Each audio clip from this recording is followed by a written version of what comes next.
Alors, donc je suis en train de manipuler le bloc, là, vous voyez. Les vecteurs sont verts sur le bloc. Vous les voyez, les vecteurs verts.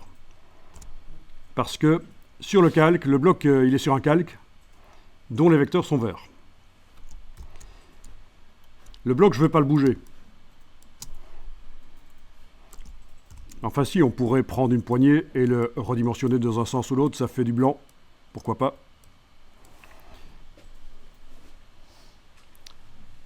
Dès que vous avez des images qui vont jusqu'au bord des pages, il faut absolument que le bloc déborde. C'est le fond perdu. Là, on est d'accord. Hein? Donc, pas question de faire ceci quand vous avez des images qui vont jusqu'au bord des pages.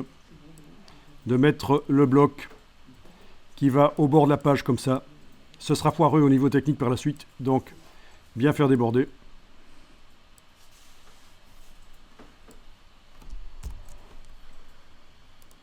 Repositionner l'image dans son bloc.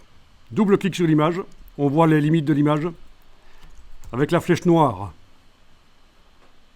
on peut la repositionner. Si on enfonce la touche majuscule, ça je ne l'avais pas encore dit, si on enfonce la touche Shift pendant qu'on déplace l'image dans son bloc avec la flèche noire, elle se déplace parfaitement sur les axes, donc là c'est parfaitement horizontal. On lâche le bouton à la souris, puis la touche majuscule. Vous avez vu? Je recommence. Sans la touche majuscule, ça se déplace un peu n'importe comment. Avec la touche majuscule, c'est calé sur les axes. Et ça, c'est pratique.